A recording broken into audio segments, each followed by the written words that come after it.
আসসালামু আলাইকুম ওয়া রাহমাতুল্লাহি ওয়া বারাকাতুহু। আপনারা কেমন আছেন? নাহমাদুহু ওয়া নাস্তাঈনুহু ওয়া নাস্তাগফিরুহু ওয়া নাউযু বিল্লাহি মিন শুরুরি আনফুসিনা ওয়া মিন সাইয়্যাতি আ'মালিনা। من يهد الله فلا مضل له ومن يضلله فلا هادي له وأشهد أن لا إله إلا الله وحده لا شريك له وأشهد أن محمدًا عبده ورسوله الذي أرسله بالحق بشيرًا ونذيرًا وداعيًا إلى الله بإذنه وسراجًا منيرًا. أما بعد فقد قال الله تعالى في كلامه المجيد والفرقانه الحميد. সকলের জবানটা খুলে উচ্চ আওয়াজে আমার সঙ্গে পাঠ করেন। আউযু বিল্লাহি মিনাশ শাইতানির রাজিম। বিসমিল্লাহির রাহমানির রাহিম। الله وملائكته يصلون على النبي يا أيها الذين آمنوا صلوا عليه وسلموا تسليما. اللهم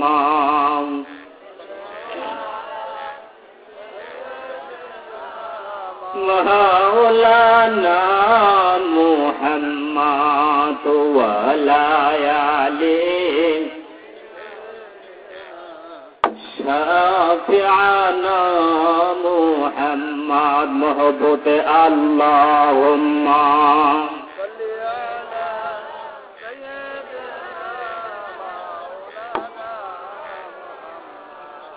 ولا يعلي سيدنا شافعنا محمد. কোথায় রইলেন ও গো নবীজি?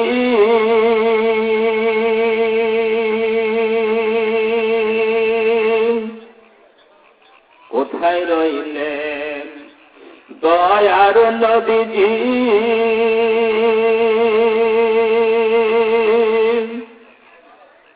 আমাদের ছাড়িয়া আপনে বিনে কি লাভ হবে? আপনে বিনে কি লাভ হবে? এই জীবনে আমরা পাচ্ছি আল্লাহুম্মা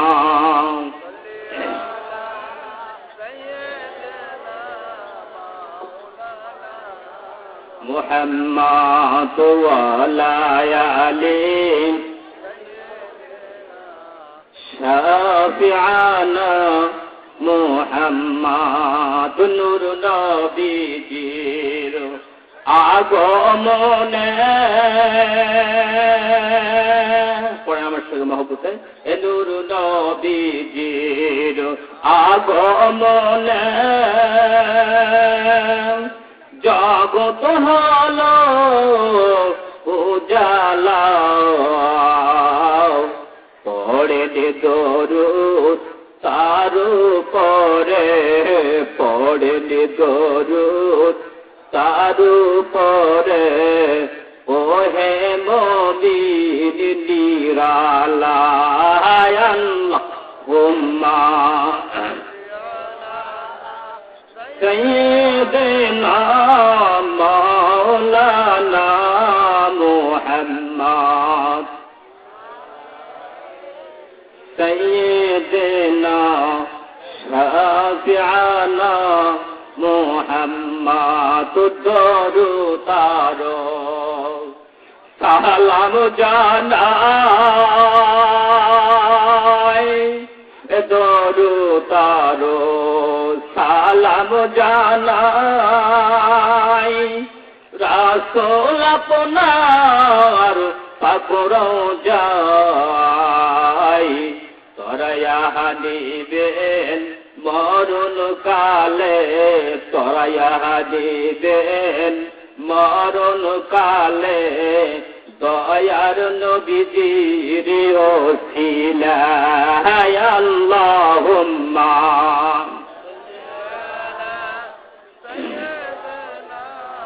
মাওলানা মুহাম্মদ ওয়ালা আলি শাফিআনা মুহাম্মদ নাহমাদুহু ওয়া নুসাল্লি আলা রাসূলিহিল কারীম ওয়া মা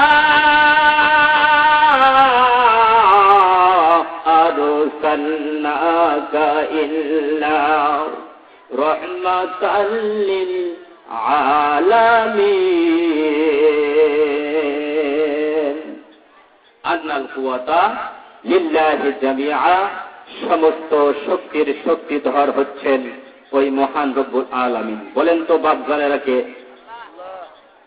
যে আল্লাহ রব্বুল আলামিন আজকে পবিত্র শনিবার সন্ধ্যার সময় থেকে শুরু করে নিয়ে বিশাল এই নওগাঁ শহরের মাঝে আমেনা খাতুনের জান্নাত ফুরকানিয়া মহিলা মাদ্রাসার উদ্যোগে রাজগাতপুর খলিফাপাড়া বিশাল তাফসীর কোরআন মাহফিল রাজগাতপুর খলিফাপাড়া মসজিদ সংলগ্ন বউবাজার মাঠ, ঠিক না বেঠিক? এই মাহফিলে আমরা সান্তাহার এবং নওগাঁ শহর রাজগাতপুর অত্র এলাকা থেকে আসতে পেরে এবং বিশাল এই তাফসীরুল কোরআন মাহফিলে বসতে পেরে এই বেহেশতের বাগানে বসতে পেরে সে রব্বুল আলামিনের শাহী দরবারে একটিবার শুকরিয়া জ্ঞাপন করি, সকলে পড়ি না আলহামদুলিল্লাহ। লক্ষ কোটি দুরূদ সালাম বর্ষিত হোক মানবতার দূত সাইয়্যিদুল মুরসালিন খাতামান নবিয়্যিন হযরত আহমদ মুস্তাফা মুহাম্মদ মুস্তাফা, সকলে পড়ি সাল্লাল্লাহু আলাইহি সাল্লাম। বাপজানেরা, বিশেষ করে এই মাহফিলের প্রধান অতিথি আমাদের সবার পরিচিত জনাব মোহাম্মদ নাজরুল হক সনি সাহেব, আমাদের বড় ভাই, মেয়র নওগাঁ পৌরসভা। বিশেষ অতিথিবৃন্দ অনেকে রয়েছেন। এই মাহফিলের প্রধান বক্তা সুদূর জয়পুরহাট থেকে আগত আমার বড় ভাই, বিশিষ্ট ইসলামী চিন্তাবিদ মুফাসসিরে কুরআন আলহাজ হযরত মাওলানা মুহাম্মদ আযাদুল ইসলাম স্পষ্টবাদ। বলেন আলহামদুলিল্লাহ। আমার পূর্বে বক্তব্য পেশ করেছেন অনেক তর্কবাদীর মতো, ঠিক না বেঠিক? বিশিষ্ট ইসলামী চিন্তাবিদ হাফেজ ও কারি মাওলানা মোহাম্মদ মুমিনুল ইসলাম, বগুড়া সদর কেন্দ্র মসজিদ। আমি নগণ্য খাদেম, আমার বাসায় সুদূর সাপাহার। আমি আপনাদের মাঝে আসছি অনেক বড় আশা করে দিই যে আপনাদের কিছু মঞ্চের সামনে পাবো, আপনাদেরকে নিয়ে গুটি কয়েক কোরআন হাদিসের কথা তুলে ধরব, এটাই আমার মনের কামনা বাসনা। তো বিশেষ করে আমার সামনে উপস্থিত এই রাজ্জাকপুর, সান্তাহার এবং নওগাঁ শহরের মান্যগণ্য অনেক বুজুর্গ ব্যক্তি, সুধী সমাজ, আমার শ্রদ্ধেয় মুরব্বিয়ান কেরাম, বিশেষ করে আমার শ্রদ্ধেয় সম্মানিত যুবক ভাইরা, বিশেষ করে এ রাজ্জাকপুর খলিফাপাড়া আমিনা খাতুনের জান্নাত ফুরকানিয়া মহিলা মাদ্রাসার মহিলা কমিটি বৃন্দ, যতগুলো মহিলা কমিটি বৃন্দ আছে আমার মা বোনেরা, তাদের সকলের নাম বলা এই মুহূর্তে সম্ভবপর হবে না। তো যাই হোক, আপনারা সবাই এখানে উপস্থিত, আমি আপনাদেরকে আরেকটি বার সালাম জানাইতে চাচ্ছি। আসসালামু আলাইকুম ওয়া রাহমাতুল্লাহি ওয়া বারাকাতুহু। আমি গুটি কয়েক যে কথাবার্তাগুলো বলবো, কোরআন হাদিস ছাড়া কথা বলবো না ভাইজান। আপনারা দোকানপাটের মধ্যে বসে আছেন, অথবা এই সময় টিভির পর্দার মধ্যে বসে আছেন, অথবা দেখা যায় বেহানের বাড়িতে আসছে বেড়াইতে, যে রাজ্জাকপুর ওয়াজ হচ্ছে, বেহান আজকে আসবেন, ওই বেহান আসিয়া কি করতেছে, ডিশের লাইনে ওয়ান করে দিয়ে ডিশের লাইন দেখতেছে। ওই সমস্ত বেহানদেরকে, বেহাইদেরকে আমি অনুরোধ করে বলি, আপনারা যদি একটু সহযোগিতা করে এই বেহেশতের বাগানের সামিয়ানার মঞ্চের সামনে বেহাই সাহেবেরা আসেন, আর বেহান সাহেবের জন্য ওই যে পর্দা করে দেওয়া হয়েছে, ওখানে যদি আপনারা আসেন, তাহলে আল্লাহ রাব্বুল আলামিন আমাদের প্রতি খুশি হয়ে যাবে, ঠিক না বেশি? বিসমিল্লাহির রহমানির রহিম। বুনিয়াল ইসলামু আলা খামসিন শাহাদাতুন আল্লাহ ইলাহা ইল্লাল্লাহ ওয়া আন্না মুহাম্মাদুর রাসূলুল্লাহ ওয়া আকিমুস সালাতা ওয়া আতুজ যাকাতা ওয়াল হজ্জ ওয়া সাওমু রমাদান। রাওয়াহুল বুখারী ও মুসলিম মুত্তাফাকুন আলাইহি। জোরে বলে সুবহানাল্লাহ। লা ইউমিনু আহাদুকুম হাত্তা আকুনা আহাব্বা ইলাইহি মিন ওয়ালিদিহি ওয়া ওয়ালাদিহি ওয়ান নাসি আজমাইন। রাওয়াহুল বুখারী ও মুসলিম মুত্তাফাকুন আলাইহি। জোরে বলে সুবহানাল্লাহ। কোরআন শরীফের ব্যবস্থা করেন, কোরআন শরীফের ব্যবস্থা করেন। বিসমিল্লাহির রহমানির রহিম। ইন্নাল্লাহ হাশতারা মিনাল মুমিনিনা আনফুসাহুম ওয়া আমওয়ালাহুম বিআন্না লাহুমুল জান্নাহ ইউকাতিলুনা ফি সাবিলিল্লাহি ফায়াকুতুলুনা ওয়া ইউকতালুন। আল আখির আয়াত। বলেন সুবহানাল্লাহ।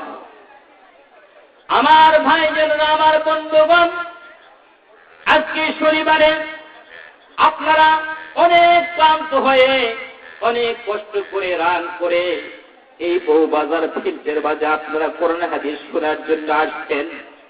আল্লাহ রাব্বুল আলামিন এই শনিবারে এই সময় কতগুলো রহমতের ফেরেশতাদেরকে ডাক দিয়ে বললেন, যে আমার রহমতের ফেরেশতারা একটু আমার কাছে শুনে যাও। রহমতের ফেরেশতারা আল্লাহর দরবারে চলে গেলেন। আল্লাহ পাককে যায় ডাক দিয়ে বলছেন, আল্লাহ গো, আমাদেরকে কেন স্মরণ করলেন গো আল্লাহ? আল্লাহ পাক রহমতের ফেরেশতাদেরকে ডাক দিয়ে বললেন, এ আমার রহমতের ফেরেশতারা, আর দেরি করো না, আরো জমিনের মধ্যে প্রাইম করো। জমিনের মধ্যে যাইয়া দেখো ওই নওগাঁ শহরে রাজ্জাকপুর বউবাজার বিশাল ক্ষেত্রের বাজে আমার কতগুলো ইমানদার বান্দারা, আমার কোরআনমুখী বান্দারা, আমার কোরআনমুখী বান্দিরা সেখানে কোরআন হাদিসের কথা শোনার জন্য তারা অনেক কষ্ট করে সেই মাহফিলে উপস্থিত হয়েছে। এ রহমতের ফেরেশতারা তোমরা আর দেরি করো না, যাও যাও যাইয়া তাদের সামিয়ানার উপর থেকে তোমরা রহমত বর্ষিত করতে থাকো। আর ওই রহমতের মাঝে বসে বসে আমার ইমানদার বান্দা বান্দি যেন ঠিক মতো কোরআন হাদিসের কথাবার্তা শুনতে পারে। জোরে জোরে বলেন সুবহানাল্লাহ। আমার যুবক ভাইরা, আমার মা বোনেরা, এই সময় শুধু আমরা এই কোরআন শোনার জন্য এখানে উপস্থিত হই নাই, বলার জন্য উপস্থিত হই নাই। এই সময় অসংখ্য রহমতের ফেরেশতারা আসিয়া রহমত বর্ষিত করতেছে। আর সেই রহমতের মাঝে মাঝে বসে আমরা কোরআন হাদিস শুনতেছি। ও বন্ধুগণ, ও ভাইয়েরা আমার, আল্লাহ রাব্বুল আলামিন আমাদেরকে সৃষ্টি করেছেন। আর আল্লাহ পাক বলেছেন فليضحكوا قليلا وليبكوا كثيرا। ও বান্দারে, পৃথিবীর জমিনে তোমাদেরকে আমি পাঠিয়ে দিয়েছি হাসার জন্য নয়, তামাশার জন্য নয়, রং তামাশার জন্য নয়। আমি আল্লাহ তোমাদেরকে শুধু আমি বেশি বেশি করে আমার নামে তোমরা কি করবে? আমার নামে কাঁদবে, আমার নামে তোমরা তওবা করবে, আমার ইবাদত করবে। এই জন্য তোমাদেরকে আমি পৃথিবীতে পাঠাইছি শুধু আমার ইবাদতের জন্য। বলেন সুবহানাল্লাহ। বেশি বেশি করে কাঁদবে আর কম কম করে হাসবে। আমার আল্লাহ বলেছেন। এই কথাটা সুন্দর করে আমার যুবক ভাইরা, আমার উলামায়ে কেরাম, আমরা যত বড়ই উলামায়ে কেরাম হই না কেন, আমাদের মাঝে যদি আমল না থাকে এই আলেম দিয়ে কোনো কাজ হবে না। কি ভাই বলেন? আজকে আমরা মুসলমান, একমাত্র আমাদের পরিচয় থাকবে আমরা মুসলমান। মুসলমানের যে সমস্ত কাজ, মুসলমানের যে সমস্ত চলাফেরা, মুসলমানের যে সমস্ত আচার ব্যবহার রাসূল পাক সাল্লাল্লাহু আলাইহি ওয়াসাল্লাম যেভাবে করে গিয়েছেন এবং সাহাবায়ে কেরামদেরকে যেভাবে উপদেশ দিয়ে গিয়েছেন এবং সাহাবায়ে কেরামরা যেভাবে উলামায়ে কেরামের কাছে হাদিস কোরআনের দৃষ্টিতে জানিয়ে দিয়ে গিয়েছেন, আজকে আমরা সেই কথাগুলো এই মঞ্চের সামনে তুলে ধরতে চাই। ঠিক না বেঠিক? একটু জিকির করে লা ইলাহা ইল্লাল্লাহ, লা ইলাহা ইল্লাল্লাহ, লা ইলাহা ইল্লাল্লাহ, লা ইলাহা ইল্লাল্লাহ, লা ইলাহা ইল্লাল্লাহ, লা ইলাহা। জিকির করো মুমিন ভাইরা, জিকির করো মুমিন বোনরা, দিল খোলাসা করিয়া লা ইলাহা ইল্লাল্লাহ, লা ইলাহা ইল্লাল্লাহ, লা ইলাহা ইল্লাল্লাহ, লা ইলাহা ইল্লাল্লাহ। আল্লাহর নামে তুই মধু ভাই, আল্লাহর নামে তুই মধু ভাই, না জপিলে হয় না সাধু। আল্লাহর নামে তুই মধু ভাই, আল্লাহর নামে তুই মধু ভাই, না জপিলে আমরা হই না রে সাধু। লা ইলাহা ইল্লাল্লাহ, লা ইলাহা ইল্লাল্লাহ, লা ইলাহা ইল্লাল্লাহ, লা ইলাহা ইল্লাল্লাহ। জিকির করো মুমিন বোনেরা, জিকির করো মুমিন ভাইরা, দিল উজালা করিয়া জিকিরেতে আল্লাহ রাজি, জিকিরেতে মাওলা রাজি। কোরআন দেখো খুলিয়ে ইলাহা ইল্লাল্লাহু লা ইলাহা লা ইলাহা ইল্লাল্লাহু লা ইলাহা ইল্লাল্লাহ লা ইলাহা ইল্লাল্লাহু মুহাম্মাদুর রাসূলুল্লাহ। সকলে বলি সাল্লাল্লাহু আলাইহি ওয়াসাল্লাম। বাপজান আপনার মনে কিছু এখানে জায়গার মানে সংকট হয়ে গেছে, ওই যে ভাইয়েরা বসতে পারতেছেন, একটু করে আগে আসেন ফাঁকা জায়গাগুলো।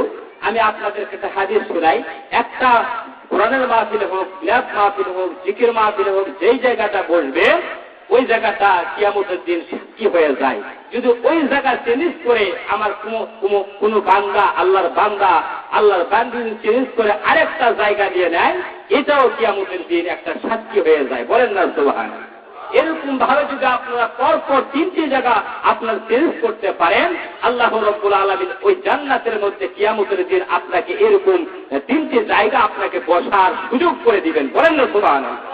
যদিও আমার ভাইদেররা, আজকে আমরা আপনাদের সামনে যেই সমস্ত কোরআন হাদিসগুলো আমি আপনাদের সামনে তেলাওয়াত করেছি, আমি আপনাদের সামনে তুলে ধরব, সুন্দরভাবে আপনাদের সামনে কিছু কথা বলতে চাই।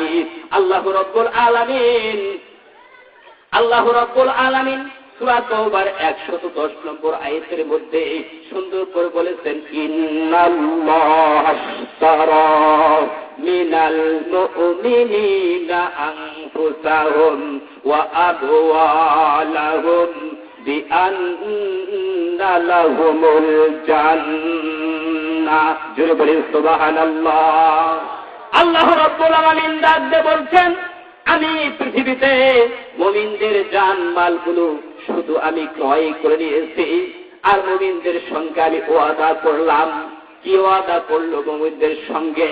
আল্লাহ পাক বলছেন, আমি পৃথিবীর জমিনে মুমিনদের জান মালগুলো আমি ক্রয় করে নিয়েছি, আর ওই মুমিনদের সঙ্গে ওয়াদা করেছি, মুমিনের যখন মৃত্যুবরণ করবে ওই মুমিনদেরকে আমি আল্লাহ তাদেরকে একটা পুরস্কার দান করব। সেই পুরস্কারটি হচ্ছে তাদেরকে আমি আল্লাহ জান্নাতুল ফিরদাউস দান করব। জোরে জোরে বলেন সুবহানাল্লাহ। আমার বন্ধুগণ, আমার ভাইরা, বুখারী মুসলিম শরীফের সহিহ হাদিস থেকে একটা হাদিস আপনাদের সামনে তেলাওয়াত করেছি। এখানে আল্লাহ রাসূল বলেছেন, বুনিয়াল ইসলামু আলা খামসিন শাহাদাতুন আল্লাহ ইলাহা ইল্লাল্লাহ। জোরে জোরে বলি সুবহানাল্লাহ। আল্লাহ রাসূল বলেছেন, হে আমার উম্মতেরা, তোমরা জানিয়ে রাখো, একমাত্র আমার আল্লাহ ব্যতীত দ্বিতীয় কোনো ইলাহি নেই। ওই আল্লাহ পাককে তোমাদেরকে একত্ববাদ হিসাবে গ্রহণ করতে হবে। আল্লাহর প্রতি তোমাদের ঈমান আনতে হবে, আল্লাহকে আল্লাহ বলে স্বীকার করতে হবে। 2 নম্বরে ওয়া আন্না মুহাম্মাদুর রাসূলুল্লাহ, সকলে পড়ে সাল্লাল্লাহু আলাইহি ওয়াসাল্লাম। 2 নম্বরে আমি নবী, আমার এতাত তোমাদের করতে হবে, এবং আমি নবী, আমার প্রতি তোমাদের ঈমান আনতে হবে, বিশ্বাস করতে হবে। জোরে বলে সুবহানাল্লাহ। 3 নম্বরে ওয়া আকিমুস সালাতা, তোমাদের নামাজ কায়েম করতে হবে। 4 নম্বরে ওয়া আতুজ যাকাতা, তোমাদের যাকাত প্রদান করতে হবে। 5 নম্বরে ওয়াল হাজ্জু ওয়া সাওমু রমাদান। হে আমার উম্মতেরা, তোমরা জানিয়ে রাখো, তোমাদের অর্থ সম্পদ থাকলে তোমাদের করতে হজ করা ফরজ হয়ে যাবে, সোনার মদিনা জিয়ারত করা তোমাদের জন্য ফরজ হয়ে যাবে। তোমরা হজ করবে, হজ করা তোমাদের জন্য ফরজ। জোরে জোরে বলি সুবহানাল্লাহ। আমার ভাইজান, আমার বন্ধুগণ, এই 5টা বিষয় নিয়ে আপনাদের সামনে কথা বলবো, কিন্তু আমি আপনাদের মাঝে বলতে চাই, এই 5টা বিষয়ের আলোচনা করলে 5 ঘন্টা সময় চলে যাবে, আলোচনা শেষ করা যাবে না, ডাল পাকনা বেড়েতেই থাকবে। আমি আপনাদের মাঝে বলতে চাই, এই 5টা বিষয় যারা আল্লাহ রাসূলের উম্মতরা ঠিক মতো কি করবে, পালন করবে, আমার আল্লাহ রাসূল বলেন, কিয়ামতের দিন ওই উম্মতের জন্য আমি অবশ্যই জামিনদার হয়ে যাব। জোরে জোরে বলে সুবহানাল্লাহ।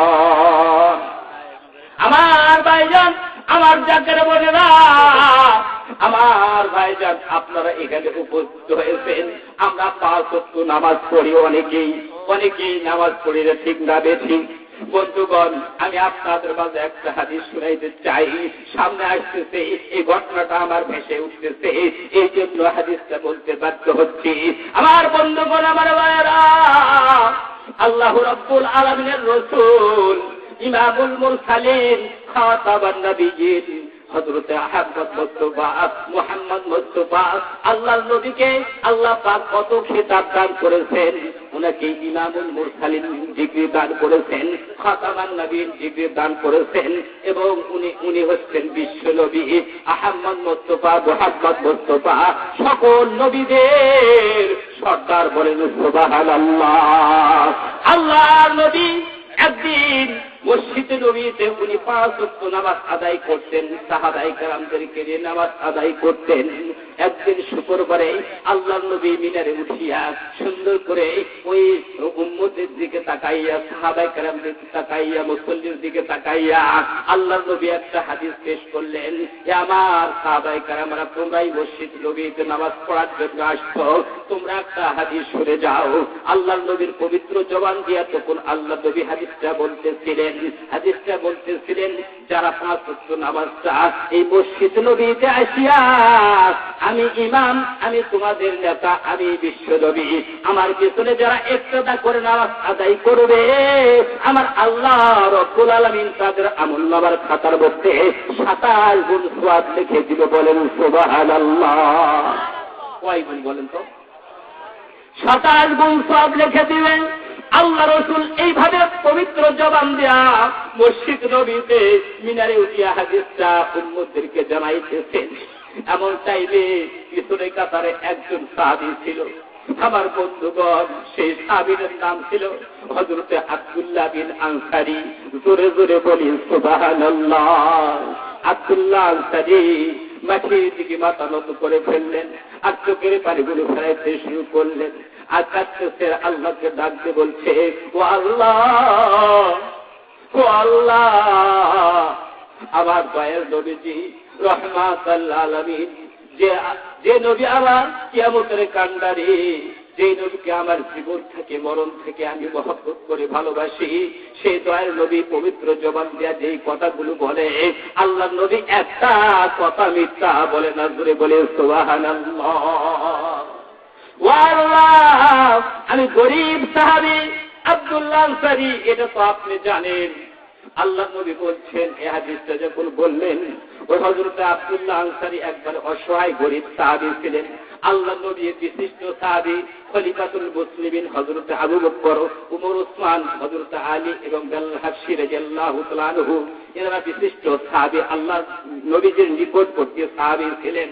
এই নিকটবর্তী সাহাবী হইয়া আল্লাহ রাসূলকে যত মহব্বত করতে শিখান নাই, কিন্তু অসহায় গরীব সাহাবী হযরতে আব্দুল্লাহ আনসারী, উনার জীবন থেকে মরণ থেকে আল্লাহর নবীকে বেশি বেশি করে মহব্বত করতেন।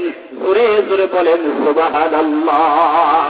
আমার বাপ জানেরা, ভাই জানেরা, এইভাবে হাদিসটি যখন আল্লাহর নবী যে বললেন, হযরতে আব্দুল্লাহ আনসারী চোখের পানি ফেলাইয়া উনি আল্লাহর কাছে ফরিয়াদ করলেন আর বললেন, আল্লাহ গো, আমি তো গরীব সাহাবী, আমার তেমন পোশাক পত্র নাই। আল্লাহ, আমি বনে কাঠ কাটি আর বাজারে বিক্রি করে আমি আসবাবপত্র, আমি চাল ডাল কিনে আমি আমার সংসারে যাবিত খরচ করে আমি চলি। ও আল্লাহ, আমার তেমন কোনো পোশাক পত্র নাই। এইভাবে আল্লাহর কাছে ফরিয়াদ করলেন। নামাজ শেষ করলেন আল্লাহর নবী, খুতবা শেষ করে নামাজ শেষ করলেন, সাহাবায়ে কেরামের বাড়ির দিকে চলে গেলেন। এমনটাই হযরতে আব্দুল্লাহ আনসারী, উনি চলে গেলেন তার নিজের বাড়িতে। মসজিদ নবী থেকে তার বাড়িটা ছিল মাত্র 500 গজ দূরে। কত গজ দূরে? 500 গজ দূরে তার বাড়িটা ছিল। উনি এমন গরীব সাহাবী, উনি বেড়াটাটি দিয়ে একটা খোলা ঘরের মধ্যে স্বামী স্ত্রী বাস করতেন। আমার বন্ধুগণ, আমার ভাইয়েরা, হযরত আব্দুল্লাহ আনসারী বাড়িতে চলে গেলেন, যায় গেটের বাইরে থেকে তার স্ত্রীকে সালাম করলেন, আসসালামু আলাইকুম আমার পবিত্র স্ত্রী, আসসালামু আলাইকুম আমার পবিত্র স্ত্রী। জোরে বলেন সুবহানাল্লাহ। হযরত আব্দুল্লাহ আনসারীর স্ত্রী ওই ঘরের ভিতর থেকে সালামের উত্তর দিলেন, ওয়া আলাইকুম আসসালাম, স্বামী আপনি নামাজ পড়ে আসছেন, ভিতরে আসেন। আমার বন্ধুগণ, হযরত আব্দুল্লাহ আনসারী ভিতরে চলে গেলেন।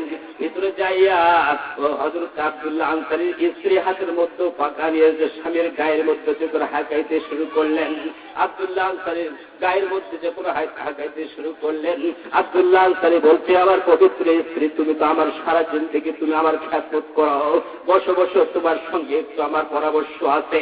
হযরত আব্দুল্লাহ বিন আনসারীর স্ত্রী পাশে বসে বললেন, স্বামী কি পরামর্শ আমাকে একটু বলেন। আব্দুল্লাহ আনসারী চোখের পানি ফেলাচ্ছে আর বলতেছে, আমার পবিত্র স্ত্রী, যেই দয়ার নবীকে আমরা এত অন্তরতে মহব্বত করে ভালোবাসি, যেই নবী আমাদের কিয়ামতের কান্ডারি, যেই নবী যদি কিয়ামতের দিন আমাদের জন্য সুপারিশ না করে, আমি আব্দুল্লাহ আনসারী ওই স্ত্রী তুমিও জান্নাত প্রাপ্ত হতে পারবে না। জোরে বলি সুবহানাল্লাহ। ওই স্ত্রীরে সেই দয়ার নবীজি আজকে মসজিদ নবীতে উঠিয়া পবিত্র জবান দেয়া যে হাদিসটি বললেন, হাদিসটি হচ্ছে পুরো লোক যদি এই মসজিদ নবীতে রাসূলের পেছনে 5 ওয়াক্ত ইক্তেদা করে নামাজ আদায় করে, 5 জায়গার নামাজ আদায় করে, তার আমলনামার খাতার মধ্যে নাকি আমার আল্লাহ 27 গুণ সওয়াব লিখে দিবে। জোরে জোরে বলি সুবহানাল্লাহ। ওই স্ত্রী আমরা কত ইবাদত করি, আল্লাহর কত ইবাদত করি, আমরা দুই স্বামী স্ত্রী ভালো জানি। আর আল্লাহর নবীকে আমরা কত মহব্বত করি আমরাই ভালো জানি। কিন্তু আল্লাহ পাক আমাকে অসহায় গরিব দুঃখী বানিয়ে দিয়েছে। আল্লাহ হয়তো আমাকে পরীক্ষার মধ্যে ফেলে দিয়েছে। স্ত্রী রে, মনে কিছু নিও না, তুমি আমাকে একটা কোদাল দাও। ওই কোদাল নিয়া, স্ত্রীর কাছ থেকে কোদাল নিয়া হযরত আব্দুল্লাহ আনসারী কুড়া ঘরের মধ্যে একটা গর্ত খনন করলেন। গর্তটা এক মানুষ নিচে, এক গলা নিচে একটা গর্ত খনন করলেন। জোরে বলে সুবহানাল্লাহ। এক গলা নিচে একটা গর্ত খনন করলেন। হযরত আব্দুল্লাহ আনসারী একবারে থেমে গেলেন, ক্লান্ত হয়ে গেলেন। উঠে তার স্ত্রীকে বলছে, স্ত্রী মনে কেউ ফিরিও না, আজ থেকে আমি ওয়াদা করলাম তোমার সঙ্গে এই মসজিদ নবীতে যাইয়া রাসূলের পিছনে আমি 5 ওয়াক্ত নামাজ পড়বো। বলেন সুবহানাল্লাহ। স্ত্রী রে, আমাদের ঘরের মধ্যে যে পুরাতন কাপড়গুলো আছে, ওই কাপড়গুলো তুমি পরিধান করে থাকবে, আর ভালো কাপড়গুলো একটু আমাকে নামাজের সময় দিবে। আমি নামাজ আদায় করে ওই কাপড়টা তোমাকে আসিয়ে দান করবো। আর পুরাতন পোশাক পাল্টিয়ে আমি ওই গর্তের মধ্যে বসে আল্লাহর জিকির করব। বলেন সুবহানাল্লাহ। আমরা কোনদিন জামাত ছাড়া আমি নামাজ পড়বো না। ধরে বলেন সুবহানাল্লাহ। স্ত্রী আর স্বামী পরামর্শ করলো। হযরত আব্দুল্লাহ আনসারী তার স্ত্রী পরামর্শ করে, আমার বন্ধুগণ, ওই সময় আসরের সময় আসলো। হযরত বেলাল হাবশী রাদিয়াল্লাহু তাআলা আনহু আসরের আযান দিলেন মসজিদ নবীতে। তখন তার স্ত্রীকে ডাক দিয়ে বলছে, স্ত্রী একটু ভালো পোশাকটা দাও, আর পুরাতন পোশাক দিয়ে তুমি একটু আবদ্ধ হও, পর্দার আড়ালে থাকো। আমি মসজিদ নবীতে নামাজ পড়ে আসি, আমি পোশাক চেঞ্জ করে পুরাতন পোশাকটা নিয়ে পরে আমি গর্তের মধ্যে আল্লাহর জিকির করব। আর তুমি যাই নামাজ বসে ওয়াক্তের নামাজ ঠিক মতো এই পুরা ঘরের মধ্যে আদায় করবে। জোরে জোরে বলেন সুবহানাল্লাহ। আমার বন্ধুগণ, আমার ভাইয়েরা, এইভাবে হযরত আব্দুল্লাহ আনসারী তার স্ত্রীকে নিয়ে পরামর্শ শেষ হয়ে গেল। ইতিমধ্যে আসরের আযান হয়ে গেল মসজিদ নবীতে। হযরত আব্দুল্লাহ আনসারী পোশাক পরিধান করে ওই চলে গেলেন মসজিদ নবীতে নামাজ পড়ার জন্য। যায় দেখেন নামাজ শুরু হয়ে গেছে। এমন টাইমে হযরত আব্দুল্লাহ আনসারী পিছনে কাতারে দাঁড়াইলেন। ফরজ নামাজে দাঁড়াইয়া শরীক হলেন, নামাজ আদায় করলেন। নামাজ সমাপ্ত হয়ে গেল। হযরত আব্দুল্লাহ আনসারী ফরজ নামাজ পড়ার পরে সুন্নত নফল নামাজ আর মসজিদ নবীতে সময় দিলেন না, আদায় করলেন না। উনি ফিরে বাইরের দিকে চলে আসলেন। বলেন সুবহানাল্লাহ। বাইরে আসিয়া তার স্ত্রীকে আবার সেই গেটের বাইরে থেকে 3 বার সালাম করলেন। বলে সুবহানাল্লাহ। আমার বন্ধুগণ, আমি আপনাদেরকে হাদিস থেকে কথা বলতে চাই। আজকে এই বউবাজার বলেন, আর নওগাঁ শহর বলেন, আর সান্তাহার শহর বলেন, যেখানেই বলেন, দেখুন আপনি যদি শুক্রবারে মসজিদ নামাজ পড়তে যান, মসজিদে নামাজ পড়ে আসিয়া আপনার গেটের বাইরে থেকে আপনার স্ত্রীকে কি আপনি উল্লেখ করে সালাম দেন? আমরা কেউ দেই না ভাই। আমি বক্তা, আমারও কোনদিন ভুল হয়ে যায়, ঠিক না? আমরা সালাম বুঝি না। আমার বন্ধুগণ, আমার ভাইয়েরা, হযরত আব্দুল্লাহ আনসারী আবার যেদিন বাইর থেকে তিনবার সালাম করলেন, ওই ঘরে পুরা ঘরের মধ্যে থেকে তার স্ত্রী ওয়ালাইকুমুস সালাম, স্বামী আপনি নামাজ পড়ে আসছেন, আসেন ঘরের মধ্যে আসেন, স্বামী আপনার একটু সেবা করি। হযরত আব্দুল্লাহ বিন আনসারী ঘরের মধ্যে গেলেন, যায় স্বামীকে বলছেন আপনি ক্লান্ত হয়ে গেছেন, আপনার গায়ের মধ্যে একটু বাতাস করি। হযরত আব্দুল্লাহ বিন আনসারী বলছে, স্ত্রী রে, এই সময় তোমাকে বাতাস করা লাগবে না, তুমি ভালো কাপড়টা পরো আর পুরাতন কাপড় আমাকে দাও চেঞ্জ করিয়া, আমি ওই গর্তের মধ্যে বসে আল্লাহর জিকির করে। ওই স্ত্রী ওয়াক্ত চলে যাচ্ছে, এই কুড়া ঘরের মধ্যে যাই নামাজ দিতে, তুমি গর্তের নামাজটা আদায় করো, বলেন সুবহানাল্লাহ। আমার বন্ধুগণ, আমার ভাইয়েরা, হযরত আব্দুল্লাহ আনসারীর স্ত্রী নামাজ পড়তে শুরু করলেন। এইভাবে অনেক দিন দীর্ঘদিন দুই স্বামী স্ত্রী নামাজ আদায় করতেন। এবং হযরত আব্দুল্লাহ আনসারীর হাদিসটি শোনার পরে আমার বন্ধুগণ মসজিদ নবীতে পাঞ্জে গানা নামাজ হয়ে গেলেন, বলেন সুবহানাল্লাহ। আমার ভাইয়েরা, এইভাবে তখন দুই স্বামী স্ত্রী দীর্ঘদিন নামাজ ইবাদত করেন। এমন টাইমে একদিন আসরের নামাজ হয়ে গেল, আসরের নামাজ হওয়া শেষ হয়ে গেল।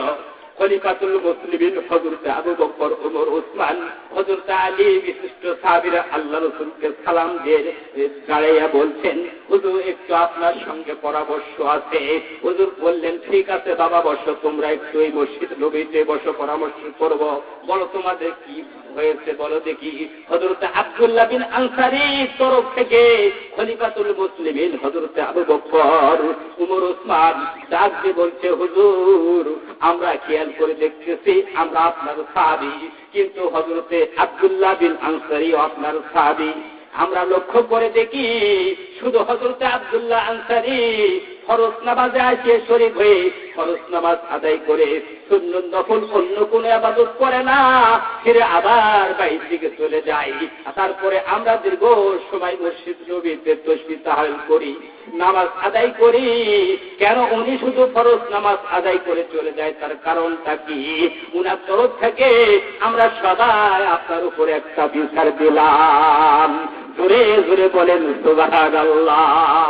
আল্লাহ রাসূল মুস্কি হাসি দিলেন, যে বললেন, আমার সাহাবায়ে কেরাম শোনো শোনো, আল গিবাতু আশাদ্দু মিনাল জিনা। জোরে বলেন সুবহানাল্লাহ। আমার সাহাবায়ে কেরামরা শোনো, আমি নবী যাহা জানি তোমরা তাহা জানো না, আমি নবী যাহা বুঝি তোমরা তাহারা বোঝো তা বোঝো না। হযরত আব্দুল্লাহ আনসারী কেন উনি ফরজ নামাজে শুধু শরীক হয়ে কেন সুন্নত নফল অন্য কোন ইবাদত মসজিদ নবীতে করে না? আমি তার তথ্য নিজে আমি খবর নেব, কিন্তু কারো সম্পর্কে লিগাল তথ্য না নেওয়ার শর্তে যদি তোমরা তার তরফ থেকে কোনো গীবত গাও, কোনো যদি অন্যায় অত্যাচার কথা বলো, জেনা করলে যতটুকু পাপ হবে তার থেকে নিকৃষ্ট পাপ আমার আল্লাহ রাব্বুল আলামিন তাদের আমলনামার খাতার মধ্যে লিখে দিবে। জোরে জোরে বলেন নাউজুবিল্লাহ। আমার ভাইরা, আমার বন্ধুগণ, এইভাবে বিশিষ্ট সাহাবীরা যখন আল্লাহ রাসূলকে প্রশ্ন করলেন, আল্লাহ রাসূল বললেন, ঠিক আছে আমি নিজেই সংশোধন করে নিব। কেন আব্দুল্লাহ আনসারী কেন ফরজ নামাজ পড়ে আর সুন্নত নফল কেন এই মসজিদ নবীতে পড়ে না? একদিন আল্লাহ নবীজি আসরের নামাজ আদায় করার পরে আল্লাহ নবীজি এক পা দু পা করে মাত্র 500 গজ দূরে দাঁড়িয়েছিল আব্দুল্লাহ আনসারীর। কত গজ? 500 গজ দূরে। আমার বন্ধুগণ, আল্লাহ নবীজি এক পা দু পা করে প্রেম করতে করতে জিকির করতে করতে আল্লাহ নবীজি ওই হযরতে আব্দুল্লাহ বিন আনসারীর বাড়ির গেটের বাইরে চলে আসলেন। আসার পরে হযরতে আব্দুল্লাহ বিন আনসারীকে উল্লেখ করে আল্লাহ নবীজি 3 বার সালাম করলেন, আসসালামু আলাইকুম ইয়া আমার পবিত্র আব্দুল্লাহ আনসারী, আসসালামু আলাইকুম ইয়া আমার আব্দুল্লাহ আনসারী। 3 বার সালাম করলেন। ওই সময় হযরত আব্দুল্লাহ বিন আনসারী ওই কুয়া ঘরের মধ্যে গর্তের মধ্যে বসে আল্লাহর জিকির করতেছিল, এমন টাইমে তার স্ত্রী নামাজ আদায় করতেছিল, ওয়াক্তের নামাজ আদায় করতেছিল, ওয়াক্তের নামাজ আদায় করতেছিল। আল্লাহর নবীজি বাইরে 3 বার সালাম করলে কিছুক্ষণ অপেক্ষা করলেন, গর্তের মধ্যে থেকে কোনো অবস্থায় সালামের জবাব আসলো না। আর হযরত আব্দুল্লাহ বিন আনসারীর স্ত্রী নামাজ আদায় করতেছিলেন, এই জন্য সালামের জবাব আসলো না। আমার বন্ধুগণ, আমার ভাইরা, কিছুক্ষণ অপেক্ষা করলেন আল্লাহর নবীজি। করার পরে উনি চিন্তা করলেন হয়তো তার 2 শালী স্ত্রী কোন জরুরি অবস্থায় আছে। আল্লাহর নবীজি কেবল মসজিদ নবীর দিকে ফিরে আসতেছিলেন, কিছু দূর আসতেছিলেন। এই সময় তার স্ত্রী ডান দিকে বাম দিকে সালাম ফিরার পরে চিৎকার করে কেঁদে উঠতে বললেন, ও প্রাণের স্বামী, স্বামী গো, যেই দয়ার নবীজি আমাদের উম্মতের কান্ডারি, যেই নবীজি আমাদের কিয়ামতের কান্ডারি, যেই নবীজি রাহমাতুল আলামিন, তিনার সুপারিশ ছাড়া আমরা জান্নাত প্রাপ্ত হতে পারবো না, সেই নবীজি মসজিদ নবীর থেকে হেঁটে হেঁটে এত শ্রম দিয়ে এত কষ্ট করে আমাদের খবর নেওয়ার জন্য আসছে। ওই স্বামী আর দেরি করেন না, আপনি একটু পোশাকটা চেঞ্জ করে গেটের বাইরে যাইয়া নবীজির কাছে ক্ষমা চান। জোরে বলেন সুবহানাল্লাহ। আমার বন্ধুগণ, হযরত আব্দুল্লাহ আনসারী গেটের বাইরে আসলেন, আসার পরে দেখতেছেন আল্লাহর নবীজি কিছুদূর চলে গিয়েছেন। এখন হযরত আব্দুল্লাহ বিন আনসারী পিছন থেকে সালাম দিচ্ছেন, আর এই ডান পাটা এইভাবে হাদিসের মধ্যে উল্লেখ আছে, ডান পাটা লাঠির সঙ্গে 3 বার গুড়ি বেললেন, আর 3 বার আল্লাহর নবীজিকে টার্গেট করে সালাম করলেন, আসসালামু আলাইকুম ইয়া রাহমাতাল আলামিন, আসসালামু আলাইকুম ইয়া রাহমাতাল আলামিন, আসসালামু আলাইকুম ইয়া আমার দয়ার নবীজি। সালাম করতেছেন আর কাঁদতেছেন আর দোয়াইতেছেন। হযরত আব্দুল্লাহ বিন আনসারী রাসূলের দিকে আল্লাহর নবীজির সালাম যখন সংবাদ পেয়ে গেলেন কানের মধ্যে, আল্লাহর নবীজি পিছন দিকে তাকিয়ে দেখতেছেন, পিছন দিকে তাকে দেখতেছেন। হযরত আব্দুল্লাহ বিন আনসারী দৌড়াইতেছে, আল্লাহর নবীজি একটু থামিয়ে গেলেন, খাড়া হয়ে গেলেন। আমার বন্ধুগণ, আমার ভাইরা, আল্লাহর নবীজির কাছে হযরত আব্দুল্লাহ বিন আনসারী যাওয়ার পরে সঙ্গে সঙ্গে কদম মোবারক জড়িয়ে ধরলেন, ধরার পরে বলছেন, ও দয়াল নবীজি, উম্মতের কান্ডারি, আমি ভুল করেছি। নারে তাকবীর, আল্লাহু আকবার, নারে তাকবীর, আল্লাহু আকবার। প্রধান বক্তার আগমন, শুভেচ্ছার স্বাগতম, প্রধান বক্তার আগমন, শুভেচ্ছার স্বাগতম, নারে তাকবীর, আল্লাহু আকবার। বন্ধুগণ, বেশি সময় নেব না, আমি যে ঘটনাটা ধরেছি এই ঘটনাটা অনেকখানি আছে, সামান্য একটু আগে দিয়েই আমি হয়তো সময় আর নিব না। প্রধান বক্তা যেহেতু আমার বড় ভাই আজাদুল ইসলাম আজাদ স্পষ্টবাদী, উনি আসছেন, আপনাদের সামনে সুন্দরভাবে ওয়াজ করবেন, বলেন না সুবহানাল্লাহ। বন্ধুগণ, আমার ভাইয়েরা, আমি আপনাদের মাঝে বলতে চাচ্ছি, হযরত আব্দুল্লাহ বিন আনসারী রাসূলের কদম মোবারক ধরলেন, ধরে কাঁদতেছেন আর বলছেন, হুজুর, আমার বেয়াদবি হয়ে গেছে, আমাকে ক্ষমা করে দাও। আল্লাহর নবীজি বলছেন, হে আমার আব্দুল্লাহ আনসারী, তোমার কি বেয়াদবি হয়েছে? আমি তো কিছু বেয়াদবি দেখতে পাচ্ছি না, তুমি কেন ক্ষমা চাচ্ছ? আল্লাহর নবীজি ডাক দিয়ে বলছেন, তুমি মাথা তোলো, আমার কদম ছেড়ে দাও, তুমি আমার দিকে একটু তাকাও। হযরত আব্দুল্লাহ বিন আনসারী স্মরণ পেয়ে গিয়েছেন। তারপরে আল্লাহর নবীজি 3 বার এইভাবে সালাম কি করলেন, হযরত আব্দুল্লাহ বিন আনসারীর মাথার উপরে হাত বুলাইয়া বলছেন, হে আমার আব্দুল্লাহ আনসারী, ওঠো বাবা, ওঠো, আমার চোখের দিকে তাকাইয়া একটু কথা বলো। হযরত আব্দুল্লাহ আনসারীর চোখের দিকে আল্লাহর নবীজির চোখের দিকে তাকাইলেন, তাকাইয়া বলছে, হুজুর, আমার বেয়াদবি হয়ে গেছে, আমাকে ক্ষমা করে দেন। আপনি দয়ার নবীজি, মসজিদ নবীর থেকে আপনি শুধু সাহাবায়ে কেরামের খোঁজ খবর রাখার জন্য আমার বাড়ির গেট পর্যন্ত আসে আমাকে 3 বার সালাম করছেন। আর আমি বাড়ির মধ্যে ছিলাম, আমি সালামের জবাবটা পর্যন্ত দিতে পারি নাই। কেন পারি নাই? তার কারণ আছে হুজুর, তার কারণ আছে।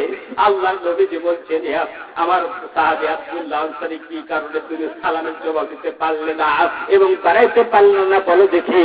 বলছে হুজুর, আপনি একদিন শুক্রবারে মসজিদ নবীতে একটা হাদিস বলেছিলেন যে আমার উম্মতেরা, আমার সাহাবায়ে কেরামরা যারা আছো 5 ওয়াক্ত নামাজটা তোমরা যদি মসজিদ নবীর মধ্যে আসে আদায় করো, আমার আল্লাহ রাব্বুল আলামিন তাদের আমল নামার খাতার মধ্যে 27 গুণ সওয়াব লিখে দিবে। জোরে জোরে বলেন সুবহানাল্লাহ। হুজুর, এই হাদিসটি শোনার পরে আমি অনেক কষ্ট করেছি, কাঁদতেছিলাম, কারণ আমি আপনার অসহায় সাহাবী, গরীব সাহাবী। আপনার যতগুলো সাহাবায়ে কেরাম আছে তার থেকে আমি নিকৃষ্ট সাহাবী, গরীব অসহায় সাহাবী।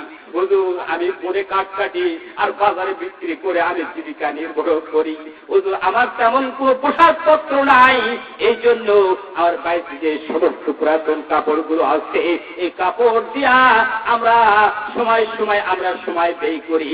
হুজুর, ভালো কোনো পোশাক ছিল না, এই জন্য আমার স্ত্রীর কাছে আসিয়া পরামর্শ করে আমি স্ত্রীর কাছে পরামর্শ করে ওই পুরা ঘরের মধ্যে একটা গর্ত খনন করেছি। আর গর্তের মধ্যে আমি অক্তের সময় আমি বসে পুরাতন কাপড় পরে বসে আল্লাহর জিকির করতাম। আর আমার স্ত্রী ওয়াক্তের নামাজ আদায় করত।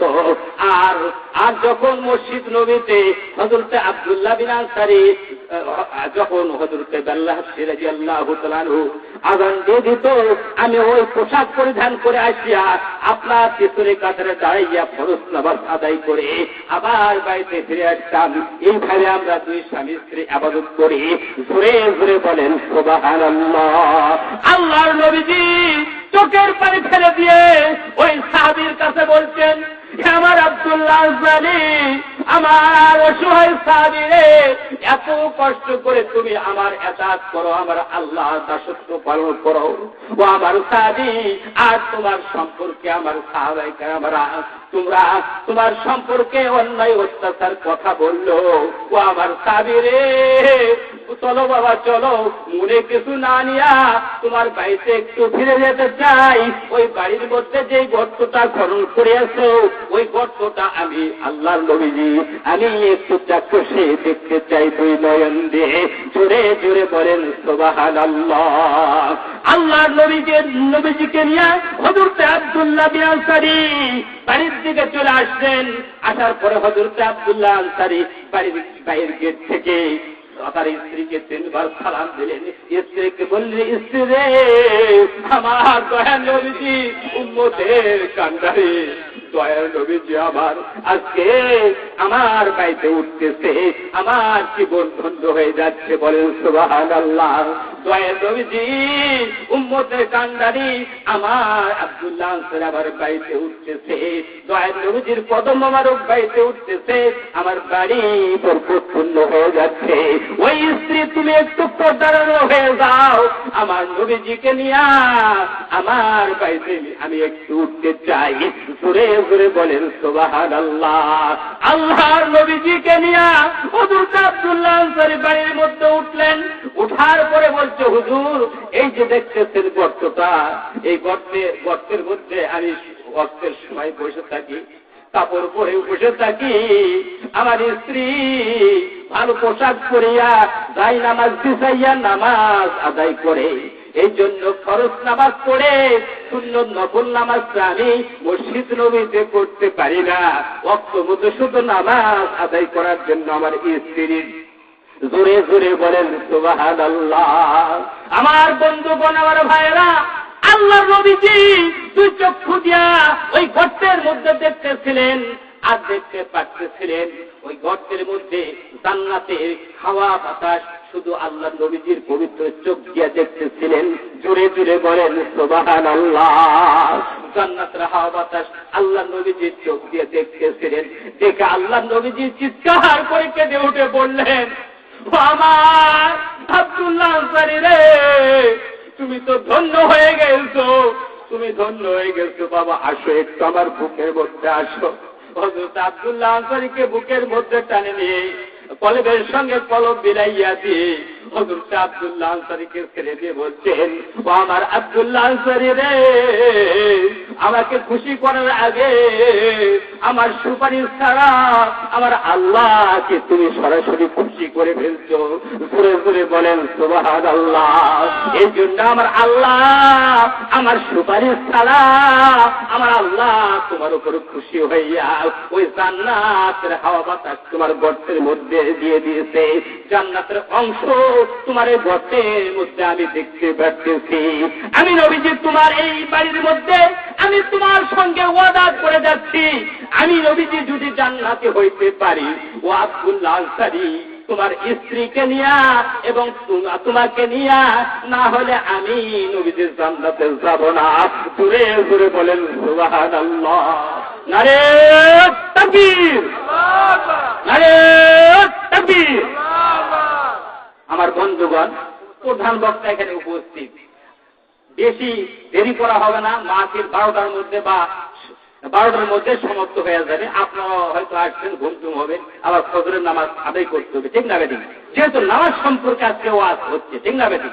নামাজ আমরা পড়বো ভাই, কারণ ওয়াজ হচ্ছে, দেখা যাচ্ছে গ্রামের ওয়াজ হচ্ছে। অনেক রিপোর্ট পেয়েছি এই রফিকুল ইসলাম আজাদী অনেক জায়গায় যে যায় আপনাদের দোয়ায় রিপোর্ট পায় যে জালসা শুনলো সারা রাত্রি, অথচ এত ওয়াজ শোনার পরে অনেক শ্রোতা ভাই ঘুম ধরে যায়, ফজরের নামাজ কাজা করে দেয়, ঠিক না বেঠিক? এটা যেন আমাদের না হয়। যেহেতু এটা শহরমুখী এবং শহর জায়গা, আমরা সকলেই 5 ওয়াক্ত নামাজ পড়বো। 5 ওয়াক্ত নামাজ পড়লে আল্লাহ পাক 5টা পুরস্কার দান করেন। কয়টা? 5 ওয়াক্ত নামাজ। যুবক ভাইরা আছেন, শোনেন, অনেক যুবক ভাইরা আছেন এখন নামাজ পড়েন না। অনেক মা বোন এখানে আছে, অনেকে নামাজ পড়ে না। মনে করে আমার বয়স হয়নি, 30 বছর 35 বছর 40 বছর হয়ে যাচ্ছে, বলছে না না এখন হবে না, বেটি বেটি দিয়ে আছি, তারপর নামাজ পড়বো, তারপর সুন্দরভাবে পান খাইতে ধরবো, নামাজও পড়বো, হ্যাঁ, অক্ত মতো ওযু করবো, নামাজ পড়বো। সূর্য মা বোনেরা এবং যুবক ভাইরা শোনেন, 5টি পুরস্কার। 5 ওয়াক্ত নামাজ পড়লে আল্লাহ পাক 5টি পুরস্কার দান করবেন তার আমলনামার খাতায়। জোরে বলেন সুবহানাল্লাহ। 5টি পুরস্কারের 1 নম্বর পুরস্কার হচ্ছে, একজন পাঁচজাগার নামাজি যদি ঠিক মতো নামাজ পড়ে আল্লাহ পাক তাকে প্রধান পুরস্কার দান করবে। তার সমস্ত রিজিকের, জীবনের রিজিক আছে, তার যতগুলো রিজিক আছে, তার পরিবারের রিজিকের সমস্যা, তার সহ তার পরিবারের রিজিকের সমস্যা আল্লাহ পাক দূর করে দিবেন। বলেন না সুবহানাল্লাহ। 1 নম্বর পুরস্কার। 2 নম্বর পুরস্কার হচ্ছে যে কিয়ামতের দিন হাসর ময়দানে যখন কঠিন হিসাব শুরু হয়ে যাবে, ওই সময় নিজেকে নিজে নিয়ে চিন্তা হয়ে যাবে, কিভাবে হিসাব নিকাশ আমি দিব। সেই সময় আল্লাহ রাব্বুল আলামিন আপনার হিসাবটা সংক্ষিপ্ত করে দিবেন, আপনি তার উত্তর দিতে পারবেন, আপনি সাকসেসফুল হয়ে যাবেন। বলেন না সুবহানাল্লাহ। কয় নম্বর হলো? 2 নম্বর। 3 নম্বর পুরস্কার হলো যে আপনি, 2 নম্বর পুরস্কার হলো কবর আযাব মাফ করবে, কবরে আযাব মাফ করে দিবে। 3 নম্বর পুরস্কার হলো ওই হাসর ময়দানে আপনার হিসাবটা সংক্ষিপ্ত করে দিবে। বলেন না সুবহানাল্লাহ। আর 4 নম্বর পুরস্কার হচ্ছে যে আপনার যখন হিসাব নিকাশ আপনার সংক্ষিপ্ত হয়ে করে দিবেন আল্লাহ, তখন আপনাকে জান্নাত বাজেট করে দিবেন। আপনি হে মুমিন, আপনি জান্নাতে যান। তখন অন্ধকার অবস্থায় মুমিনেরা বলবে, আল্লাহ আমরা কিভাবে জান্নাতে যাব? তখন আল্লাহ রাব্বুল আলামিনের কুদরতি হাত দিয়া তার জীবনের যতগুলো ভালো আমল আছে ওই আমলগুলো একত্রিত করিয়া একটা ফোকাস, একটা লাইট ওই মুমিনের হাতের মধ্যে দিয়ে দিবেন। বলেন না সুবহানাল্লাহ। মুমিনকে দিয়ে বলবেন, মুমিন তুমি ফুলসেত রাস্তাটা দ্রুত গতিতে পার হয়ে জান্নাত চলে যাও, জান্নাতের গেটে চলে যাও। বলেন না সুবহানাল্লাহ। ওই মুমিন ওই লাইট দিয়া যখন ওই ফুলসেত রাস্তা যাইতে শুরু করবে, এমন টাইমে হাসর ময়দানে কিছু দূরে একদল লোক থাকবে, তারা ভিড় জমাইতেছে আর বলছে, হে নবীজি আপনি শুধু উনাদের জন্য সুপারিশ করতেছেন আর আমাদের জন্য সুপারিশ করতেছেন না। নবীকে ডাক সালাম দিবে আর বলবে, নবী সেই দিকে তাকাবেন না, শোকান শোকান বলে বলবেন, তোমরা ভেগে যাও ভেগে যাও। বলেন না উযুবিল্লাহ। তারা কোন দল? তারা কোন দল? তারা হচ্ছে যারা 5 ওয়াক্ত নামাজ পড়ে নাই, ভালো কাজ করে নাই, সুদ খেয়েছে, ঘুষ খেয়েছে, মিথ্যা করেছে, জেনা করেছে, অশ্লীল কাজে লিপ্ত ছিল, তারা ওই দলের মধ্যে থাকবে। আল্লাহ নবীজি তাদের দিকে তাকাইবেন না, আর মুচকি হাসিয়ে দিয়ে তাদের জন্য সুপারিশ করবেন না। আর সেই উম্মতরা বলবে যে হে নবীজি, আমি তো আপনারই ইবাদত করতাম, আপনাকে নবী বলে স্বীকার করতাম, কেন আমাদের জন্য সুপারিশ করতেছেন না? দৌড়ে যারা মুমিনেরা চলে যাবে ওই ফুলসত রাস্তার উপরে, তখন তাদেরকে বলবে ভাই আপনি আমাকে একটু নিয়ে যান, আমাকে একটু পথ দিয়ে দেখে নিয়ে যান। বলছেন না, আমার কোনো ক্ষমতা নাই, যিনি এই জান্নাতের মালিক তিনাকে আপনি ধরেন, তিনার কাছ থেকে লাইফ নিয়ে আপনি জান্নাতে যান। বলেন না সুবহানাল্লাহ। আমার বন্ধুগণ, আমি শেষ করে দিচ্ছি, জান্নাতের গেটের মধ্যে মুমিনেরা উপস্থিত হয়ে যাবে। তারপরে কিছু লোক জান্নাতের গেটের মধ্যে উপস্থিত হয়ে আছে, জান্নাতে প্রবেশ করতে পারতেছে না। এমন টাইমে আল্লাহ রাব্বুল আলামিন কি করবেন? ওখানে সেই মুমিনেরা ফরিয়াদ করবেন, কাঁদবে, বলবে আল্লাহ, এই আমি মুমিন হয়ে জান্নাতের গেটে আসলাম, কিন্তু জান্নাতে ঢুকতে পারতেছি না। কারণ আল্লাহ কেন পারতেছি না? আল্লাহ বলবে ঠিক আছে, হে আমার ইমানদার বান্দা, একটু অপেক্ষা করো। তার জীবনের সমস্ত আমলগুলো একত্রিত, ভালো আমলগুলো একত্রিত করে একটা চাবি তৈরি করে ঠিকে মারবে ওই মুমিনের হাতের মধ্যে। এই হাত তুলেছেন, মুমিনের হাতের মধ্যে ওই চাবি আসিয়া হয়ে যাবে, আপনার হাতের মধ্যে আসবে। ওই চাবি দেওয়া ভাই জান্নাতের গেটের যে বড় তালাগুলো আছে, তালাগুলো খুলে ফেলবেন। ওই জান্নাতমুখী হয়ে সে জান্নাতে অনেক আরাম আয়েশের জায়গার মধ্যে ওই মুমিন অবস্থান করতে শুরু করবেন। বলেন সুবহানাল্লাহ। বন্ধুগণ, আমি আপনাদের মাঝে বলতে চাচ্ছিলাম ভাই,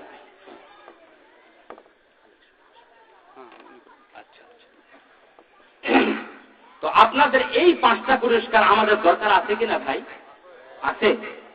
আপনারা, আমি রফিকুল ইসলাম আজমি বলে যাচ্ছি, আপনারা নামাজ পড়বেন, আপনারা নামাজ পড়বেন।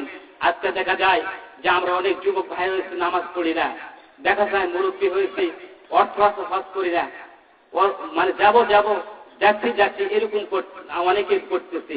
ফেলে দেন দুনিয়াবি, ফেলে দিয়ে হত্যা করে আসেন। আর যারা নামাজ পড়ে না ভাই, তাদের হাতে হাত দিয়ে বলছি আপনার নামাজি হয়ে যান।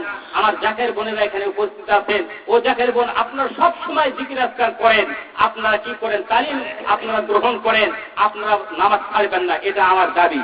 এই বলে আমি রফিকুল ইসলাম আজাদী সংক্ষিপ্ত আলোচনা আপনাদের মাঝে পেশ করলাম। ভাই, আমার যদি কোনো ভুল ত্রুটি হয়ে থাকে, মানুষের তো ভুল হয়, ঠিক না ভাই? ঠিক। আপনারা মনে কিছু না নিয়ে আমাকে আপনারা দোয়া করবেন। আমি আপনাদের দোয়া প্রার্থী, আর আমার জন্য দোয়া করবেন। বাংলা এবং ভারতের মধ্যে প্রথম থানার মধ্যে আমি ওয়াজ করতে যাই ভাই, অনেক জায়গায় কোচবিহার প্রথম থানা, আপনাদের দোয়ায় যাই।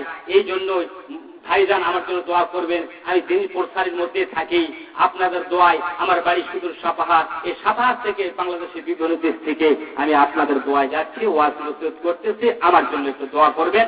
অনেক জ্ঞানী গুণী আলেম ভাইরা আছেন, আপনাদের কাছে আমার দোয়া প্রার্থী। আমার জাতের বোনেরা আছেন, আমি তাদের কাছে দোয়া প্রার্থী। প্রধান বক্তার কাছে আমি দোয়া প্রার্থী। উনিও সুন্দরভাবে ওয়াজ করবেন, উনি ভালো ওয়াজে আপনাদের সামনে আসছেন, ভালোভাবে ওয়াজ করবেন। এই কথা ব্যক্ত করে আমি সমাপ্ত আনতেছি, আমার জন্য দোয়া করবেন। আসসালামু আলাইকুম ওয়া রাহমাতুল্লাহি ওয়া বারাকাতুহু।